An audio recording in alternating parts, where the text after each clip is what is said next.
I had never believed in stories about ghost trains. I thought they were myths, legends told by old people in remote Siberian villages to scare their children. But that night, as I stood alone in the blizzard, staring at the old tracks that were supposed to be no longer in use, I knew they were real.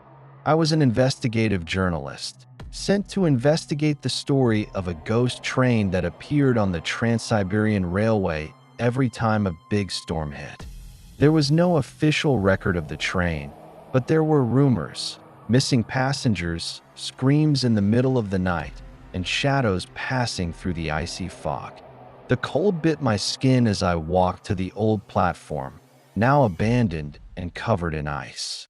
In the distance, the faint sound of a long whistle piercing the night. It couldn't be. There was no train scheduled for tonight. I held my breath, and through the thick white fog, I saw it. A jet-black locomotive slowly emerged, its wheels grinding against the rusty old rails. A dim light shone from the windows, revealing silhouettes within. I felt the air around me tense, as if something were watching from the shadows. I should have run. I should have gotten away. But my feet were rooted to the ground. The train stopped right in front of me, its doors opening with a terrible creak. From inside, faint voices could be heard. Whispers, soft calls inviting me inside. I didn't know what awaited me inside, but I did know one thing. If I got on that train, I might never come back. I don't know what made me climb into the train. Maybe it was curiosity. Maybe it was something darker, something whispering in my ear, calling me in. The first step into the carriage felt like crossing the line between reality and nightmare. The air inside was colder than outside, the smell of old iron mixed with the faint scent of something rotting. The dim lights flickered, casting long shadows across the narrow aisle. I glanced back toward the still open door. I could get out now, but before I could think any further, the door slammed shut, shaking the entire carriage. My heart pounded. Rows of old chairs lined both sides of the aisle. Some were empty, but most were occupied by passengers sitting still. I held my breath as I looked closer. Their faces were pale, their blank eyes staring straight ahead, as if oblivious to my presence. I tried to ignore the feeling of unease and walked slowly toward the front of the carriage. As I passed one of the passengers, his body suddenly moved. I froze. With a stiff movement, his head turned slowly, further than a human should have been able to. He stared at me. His mouth moved, making a hoarse sound like a whisper from the depths of hell. "You shouldn't be here." I took a step back, my heart pounding faster. The other passengers began to stir, their heads turning in unison toward me. The whispers grew louder, mixing with the distant screams from the front of the car. This train was no mere ghost. It was a walking graveyard, and I had become a part of it. I tried to control my breathing, but the cold air inside the carriage seemed to choke my lungs. The ghostly passengers remained silent, just staring with blank eyes. I stepped back, looking for a way out, but the door to the previous carriage was gone. Only a rusty old iron wall. I was trapped. At the end of the carriage, there was another door. I had no choice but to keep going. With shaking hands, I reached for the doorknob and pushed it slowly. The door creaked as it opened, revealing pitch blackness beyond. As I entered, the air grew colder. This room was unlike the previous carriage. It was larger than it should have been, as if it were defying the laws of physics. Candles flickered dimly along the walls, their shadows quivering on the weathered wooden floor. In the center of the room, there were rows of wooden chairs in a circle like a meeting hall. But that wasn't what made my blood run cold. In each chair, there was a figure tied to it. Their bodies were motionless, but their eyes were open, staring straight at me. Their faces were pale, some rotting, some still intact as if they had just sat there yesterday. At the front of the room, a man stood with his back to me. He was wearing a long black coat, and he was thin and tall. I couldn't see his face, but his deep voice filled the room. "You are not part of this journey," he said without turning around. I wanted to speak, but my throat felt tight. "You should not be here," he continued. His voice changed, sounding like many people talking at once. I felt something behind me. Cold breath touched the back of my neck. I was not alone here. I stood there, my heart pounding so hard it wanted to jump out of my chest. The man, who was still standing with his back to me, did not move. But the air around him felt heavier, as if there were countless pairs of eyes watching my every move. "What do you want from me?" My voice was hoarse, barely audible in the silence. The man turned slowly. His face was invisible, just a black shadow covering me. But I could feel his eyes that penetrated my soul, making me feel small and helpless. "You must know the truth," he replied, his voice now deeper, like an echo coming from a distant abyss. "This train is for those who have ignored their fate, who have chosen to come without permission. No one has ever gotten out of here." I wanted to run, but my body felt stiff, as if something was holding me back every step I took. I tried to calm myself, thinking that this was just a bad dream. But the stench that hit my nose and the cold that bit into my bones told me otherwise. Then I heard a voice, a soft whisper, coming from the chairs surrounded by bound bodies.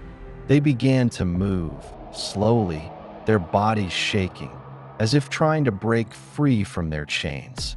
"Now you know," the man said, his voice lowering. "You're next." I felt as if the room were spinning. Everything around me turned to a gray mist, and I was plunged into pitch blackness. With one swift movement, I stepped back, looking for an exit.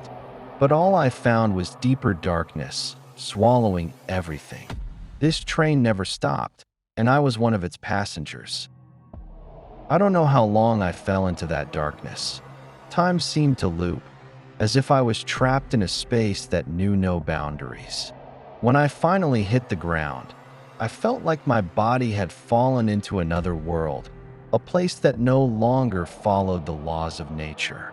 When I opened my eyes, I was no longer on the train. All around me was an infinite void. The ground beneath me felt cold, sandy, as if I were standing in the middle of an untouched ice desert. The piercing sound of the wind began to echo, but it seemed to come from a darker depth, from a space that words could not describe. I stood up and looked around.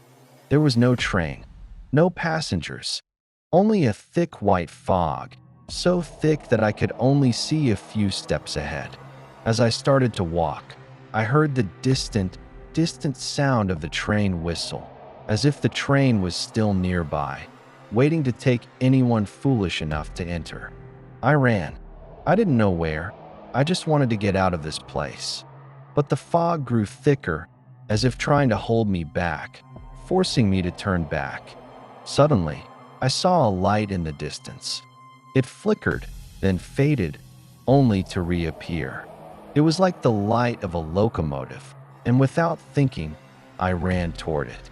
But the closer I got, the more shadows appeared around the light, shadows that had no form, just black silhouettes moving swiftly. I paused, sensing that something was wrong, but my steps were too hasty. I had walked into a bigger trap. The light was not hope. It was a trap. The light grew clearer, and I could see it in greater detail now. It was no mere locomotive light. It was a great gate made of ice, wide open with a pale blue light shimmering. Something within it called to me, a familiar voice, though I could not tell where it was coming from. I could not help but wonder. With each step, the mist thinned, and I drew closer to the gate. But as I stepped further, I felt an invisible force pulling me toward the icy gate. I fought against the urge, but it was as if an invisible, cold hand was pulling me, pushing me through the gate. As I passed through the threshold, my body felt sucked into darkness. I fell to the hard ground, feeling myself being thrust into a place far colder, darker. All around me, there were many voices, the whispers of lost passengers, the rustle of a train speeding by, and above all, I could hear the distant sound of a whistle calling to me. Then I saw it, a long hallway filled with closed doors. At every door, I saw the faint shadow of a person, as if waiting to get out. I knew I was not alone here. I walked further, through the seemingly endless hallway. The further I walked, the more doors opened on their own, revealing the missing passengers. They were trapped inside, their eyes blank, their bodies stiff. They all looked at me with pleading eyes. "Don't go." The voice echoed, and I knew it was not a human voice. It was the voice of the train, the voice that was calling me to stay inside. I could fight it no longer.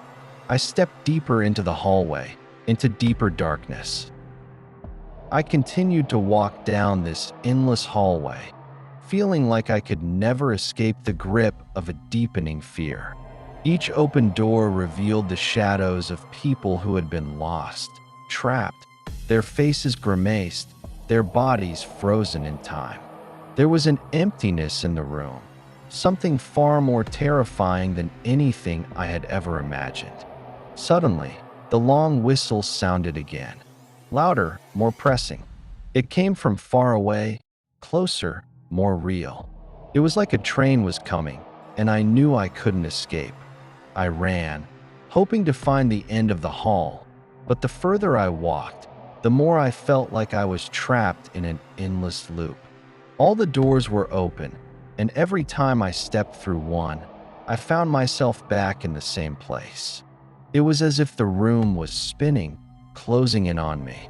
Just as I was beginning to feel hopeless, I noticed one door that was different from the others. A soft light was seeping through the crack. The light gave me hope, as if it were the only way out of this hell. I walked quickly toward it. As I grasped the doorknob, the voice came again, a voice I recognized. It was the man from the icebox. "You're too late." With a deep breath, I opened the door. Beyond it, I saw the train, but no ordinary train. It looked like the remains of another world, its body broken, weathered, and covered in dried blood. Every passenger who had ever been on this train was trapped inside their cursed bodies. They looked empty, but their faces were horrifying, leading me to be trapped with them. I turned, wanting to flee, but the door was now closed. I was surrounded by whispers, trapped on a train that would never stop. And I knew one thing: there was no escape. This train had claimed me.